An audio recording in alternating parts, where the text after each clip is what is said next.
Okay, here's to hoping this works. Hi, I'm Ash, I'm your virtual sister. You may have noticed it's been a while since I uploaded a video. We're gonna ignore that. It's the end of the year, which means most people are putting out their end of the year lists, their top 10 albums, their top 10 movies. Making definitive top 10 or ranked lists is kind of hard for me because I don't actually listen to a lot of music or watch a lot of movies or play a lot of games that came out in a current year. I usually take a couple of years to catch up. I did actually get around to listening to a lot of albums from 2024, but I barely watched any movies released this year, and I didn't play a lot of games. So instead, I'm just going to go over all of the books I read this year, because this year was the year where I really tried to get back into reading. So I read 13 books this year, which isn't a lot, but it's a lot for me. 2 of these were rereads, and yeah, we're just gonna get into it. I'm just gonna give my general thoughts on all of the books I read this year. There's not much to this one. There's no gimmick. First, we have Slouching Towards Bethlehem by Joan Didion, which was the first of... Sorry, I know this red light is probably really distracting. You're just gonna have to put up with it. This was written by Joan Didion, and I read this before. I've read this quite a few times, because this is probably my favourite book. Joan Didion is my favourite writer. I think I've spoken on this channel before about the fact that I am a journalism student, so I've read my fair share of Didion. This is the only one of her books that I read this year, though, weirdly. And yeah, this is a really good book. This was just a really good reread to start off the year. It's a great collection of essays and articles that she wrote for various publications and released. I think this was her first collection of non-fiction work, and it's really good. A really good variety of stuff in here. I need to look at the contents because it's been a while since I read this. There's a lot of really good pieces in here, like Some Dreamers of the Golden Dream. I like Comrade Lasky. I think that's how that's pronounced. That's a really short one. The title essay, the titular essay, Slouching Towards Bethlehem, is maybe the best thing she ever wrote. Yeah, this is just a really good collection of Joan Didion's journalistic work. Definitely worth checking out. It's pretty short as well. Yeah. The next book I read was The Black Locomotive by Ryan Hughes, which is his second novel, though he's had a career that spanned decades. He's a graphic designer, I believe. He's a comic book illustrator. I think he's also written for comic books as well. I believe he's worked with Grant Morrison, which, yeah, great comic writer. I love Grant Morrison. And this is a really solid sci-fi mystery. Now, I have read that this is very similar to his first novel, XX, which I am actually in the middle of reading. I've been reading bits and pieces of it in between other books throughout the latter half of this year. But this is just a really solid sci-fi mystery. My main issue with it is there's some pacing problems, and it doesn't really have a proper ending. It feels like this book is set up for more books, but I don't know if there's actually any sequels planned for this. But it is a very engaging, like I've already mentioned several times, sci-fi mystery. It looks like pretty novel length, but there is a lot of, Ryan Hughes likes to do a lot of picture, graphic stuff in these books, so it's actually a lot shorter than it looks, especially considering the last, I want to say 50 pages maybe. Hold on, let me have a look. The last 30 odd pages are all pictures and stuff. Sorry if I'm not holding the mic close enough. This is the first time I've used this mic. I just bought this. It's a Blue Snowball. I was using a gaming mic before, which wasn't great, but it was serviceable. But it broke, so I had to get a new mic. I splurged on this one. I like the sound quality. I'm just not used to holding it. It's way heavier than I expected it to be. So if there's a lot of moving about noises, that's why. Okay, so the next 3 books I'm going to cover at once because they are a trilogy. Have to lean over. Say hello to Frank. He keeps my headboard from banging against the wall. Here we have... God, these are heavy. Oh, going to be difficult to hold all at once.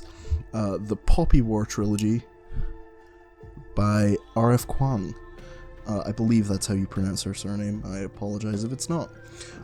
This is a, I guess, grimdark fantasy trilogy, which, as somebody who's not huge into fantasy, who's generally just not into fiction, unless it's like science fiction, I really loved these books quite a lot. The first one is definitely the weakest one, but it's still a great book. The first half is sort of your standard girl goes to a special academy to get away from poverty. It's a bit darker than that, but that's basically what the first half of this book is. And it's good. It's good, but the second half takes a hard pivot into just the horrors of war, and that's what I really like about this book, is the very intentional tonal whiplash that you get from this one. The Dragon Republic, which is the second book, is just a general improvement over the first one. It actually shows the consequences of the end of that first book. Looking back on it, this feels a bit more like setup for the third book, but it's really good setup. I really like this one. And then the last book is The Burning God, which is, I think, a fantastic ending. I know this one is maybe a bit contentious among people. Some people don't like this ending. I really like this one. I also really like how unsatisfying of an ending it is. It's an ending that makes perfect sense for the story. It's a great ending, just not a satisfying one. But it shouldn't be satisfying considering the subject matter of these books. I will say, avoid these books if topics like sexual assault are something that you are potentially sensitive to, because there is a decent, I don't want to say a decent, but it gets discussed at times in graphic detail across these three books. Okay, the next book I read, and if you're one of the few people that watch my video on Donuts by J Dilla, you will have already heard about this book. This is the 33 1/3 book on that album, written by Jordan Ferguson. This is a really, really short book that I read just out of general interest. I've owned this book for like 3 years and only just got around to reading it. I read it out of general interest, and then I incorporated it into my video about this album. I've seen criticisms, or I've seen blah blah blah, I'm talking about Goodreads reviews.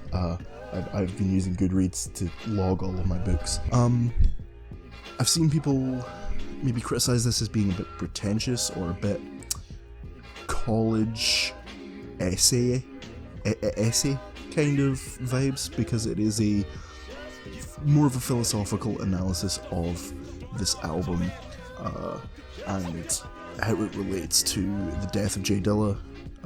For those of you that don't know, he died 3 days after this album was released. But I really liked this book. It was a good resource for my video. It's not perfect. It's written a bit iffily. I think it starts with him saying J Dilla would hate this book. And it's one of those things where it's like, oh, well, if he would hate it, then why did you bother writing it? But I think it justifies its existence. If you've noticed a pattern, I've enjoyed every book I've read so far. In fact, I'll just say straight up, there isn't a single book I read this year that I didn't enjoy, but there were books that I felt more strongly about than others. Okay, next is a classic. This is Flowers for Algernon by Daniel Keyes, based on the short story of the same name, which I haven't read. I haven't read the short story, so apologies for that. God, I should have got some Gaviscon. This is a sci-fi novel, because it doesn't really, it's like based upon sci-fi concept, but it doesn't feel like a sci-fi novel. It feels like a grounded, realistic drama. This is a book, for those of you that don't know, about a man with, I want to use the correct terms, with a mental disability, who undergoes surgery to basically allow his brain to contain more information and thus make him smarter. In this book, if you've read it, you'll know what I mean. It kind of works on like a curve where it's written in one way, and then as you go on it's written in another way, and then it goes back down to being written in the way that it started. That might not make a whole lot of sense to people who haven't read the book, but those of you who have read the book probably know what I'm talking about. Again, really enjoyed this book. This is probably one of my favourite books I read this year. I would definitely recommend checking it out. If you can get past the opening few, let's say 30 to 40 pages, then this book, you'll be able to gel with it pretty well. Yeah, I don't really know what to say other than I like this book. It's potentially a little bit outdated. Again, it's a book in the 60s written about a mentally disabled person, so it could potentially be a bit dated, but I still think it has a pretty strong message. It's a really sad book, worth checking out. Okay, the next book I read is probably my least favourite book I read this year, which of course means it's still a pretty good book. Or I guess novella, and it's Heaven by, and excuse me if I mispronounce this, Miko Kawakami. This is a really short, it's like a novella, I think it's 170 pages, something along those lines, that follows a schoolboy and his friendship with a girl he meets in school. He's bullied for his lazy eye, so he makes a friend with this one girl, and there's nothing that I really dislike in this book, but it feels like it should have been a bit longer, like maybe even just 100 pages longer, just to really flesh out some of its themes, let some of its plot points breathe. I think this could have been a lot stronger. As it is, it's still a good, compelling story. There's not a single book on this list that I wouldn't recommend. So if you have just a little bit of time, and you just want something short to read, I would read this. It's sad, but also, I guess, kind of has a little bit of a hopeful spin to it. Maybe, potentially, I'm not entirely sure. To be honest, I didn't really get the ending. I'll just say that straight up. I will just admit I didn't really get the ending to this one. I feel like had the story been allowed to breathe a bit more, I would have got it. But as it is, it's still pretty good. I would recommend checking it out if it seems like your kind of thing. Okay, the next book is my second reread of the year, and that is Masters of Doom by David Kushner, which is another one of my favourite books of all time. This is just a really fantastic piece of gaming journalism. It chronicles basically the entire history of id Software, developers of games like Wolfenstein 3D, Doom, Quake, all the way from their inception back in like the 80s, before id Software was really a thing, all the way up until I believe 2003 or 2004, which was when this book was published. Obviously, being a 20-year-old book, there's some stuff in here that is maybe a bit outdated in terms of information, what we know now, especially after the publishing of John Romero of id Software's, formerly of id Software's, memoir Doom Guy, which I haven't had a chance to read yet, but I will get around to it. But I still think this is great. I think this is really great even if you aren't a fan of non-fiction stuff, because it feels like a novel. But it also feels quite episodic, which I really like. Every chapter feels like an episode of a TV show, which is ironic considering there was meant to be a TV adaptation of this book that, I don't know if it ever officially got cancelled. I think we just stopped hearing about it. Yeah, this is really great. I would recommend reading this. If you're just passively interested in video games and the business behind them, I think this is a really interesting and incredibly entertaining novel. Okay, the next book I read, I can't really talk about at length because I don't. I'll just tell you. It is Natives by Akala, who is a rapper and activist. If you're in the UK, you've probably seen clips of this guy before. I can't really talk about this one because while I am very interested in politics, political theory, and stuff like that, I don't feel like I have a real understanding of race politics. That sounds very dodgy, but it's called Race and Class and the Ruins of Empire. All I'll say is, I think this is a really good book. It's a book that has made me think about things. It's a book that makes me want to go out and find out more about things. That's all I can really say about this one. I don't really have the understanding to really formulate my thoughts on this. Yeah, worth checking out. Next is another book by R.F. Kuang, although very purposefully published under the name Rebecca F. Kuang, her first name, Yellowface. This was a pretty big deal. I think last year it was published. And just for the kind of story it is, at this point R.F. Kuang was... No, wait, was it last year? Yeah, it was. At this point R.F. Kuang was mostly known for fantasy due to the Poppy War trilogy and her other standalone novel, which I just haven't read, Babel? I don't know how that's meant to be pronounced. This is very different. This isn't a fantasy novel. This is I don't know how I would describe it, like a comedy drama thing. I don't know.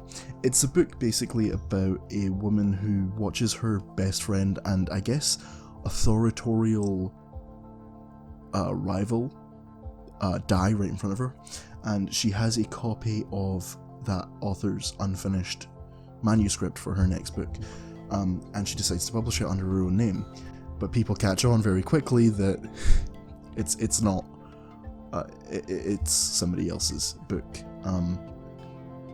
I think this is a really entertaining book that gives it a lot to think about. There is a really interesting video by a YouTuber whose name I can't remember, but I'll put it up on the screen and I will link them in the description, because it was a really interesting video going into what this book is, because the author who dies in the book, that's not a spoiler by the way, she dies in like the first chapter. It's basically a self-insert for R.F. Kuang herself, or Rebecca F. Kuang. I don't know what name I should be referring to her by.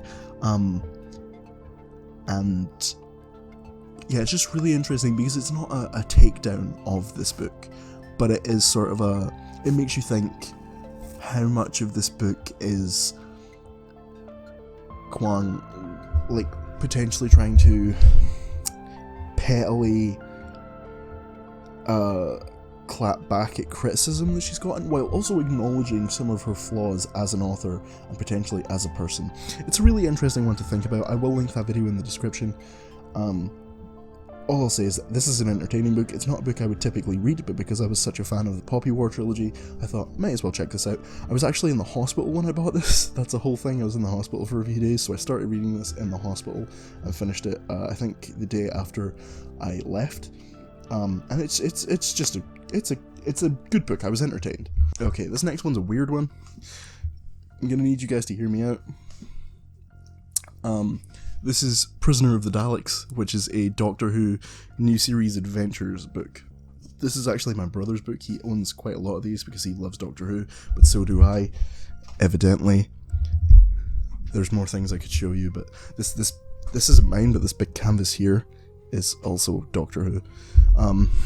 This is a good book, but I can't recommend it to anyone other than Doctor Who fans. It's an entertaining Doctor Who story. That's about as much as I can say about it.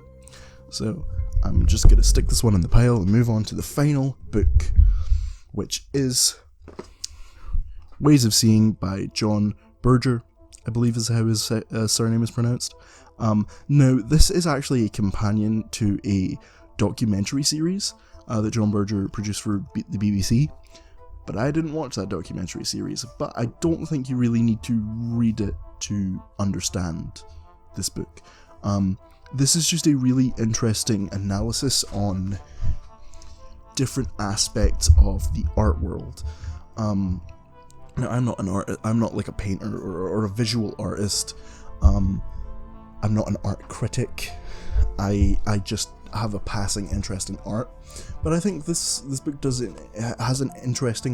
interesting things to say about a lot of things. It's a collection of, I think, 7 essays, 3 of which are visual essays. It's a collection of paintings and photographs and stuff like that are meant to convey a certain idea. But yeah, there's a lot of interesting things that this book brings up and made me think about that I hadn't really thought about before when it comes to art. Like, is a reproduction of a painting, is it the same as the painting? Can you get what you get out of the physical painting, out of the reproduction, how are women portrayed in, I don't know art terms, but I'll say classical paintings, you know, those old paintings of people. You get the good old critique of capitalism and how it intertwines with art and consumerism. Yeah, there's just a lot that this book made me think about, and I like when books make me think about things, so this is a really good one. I actually want to revisit this one fairly soon, because even though I felt like I got a lot out of it, I think there's even more I could squeeze out of this one. So, I realize it's very dark. My light, it flickers, so I didn't want that to be super distracting, so I kept my light off, but now it's really dark outside because it's the end of December. Yeah, thank you all for watching. Those were all the books I read this year. I promise I'm gonna get a video out at some point soon. I am crunching my dissertation. I'm having a hard time with that, but I will have videos out soon. I am planning another episode of Off the Cuff, which is my gaming thing. I'm also planning the first episode of a new series, which I'm not going to get into because I don't want to announce what that is until it's ready, because I have a bad habit of announcing videos right after I've come up with the idea, before I've written anything, before I've done any research, and it's a bad habit of mine. But you'll now have better audio quality with this new, I think I spent 50 quid on this. This was an expensive microphone, but it's good quality for what I want. I know, it's a toy, it's not a proper professional quality microphone, but I'm not a professional. I am a journalism student from Scotland. Anyway, thank you all for watching this video, and I will hopefully see you guys soon.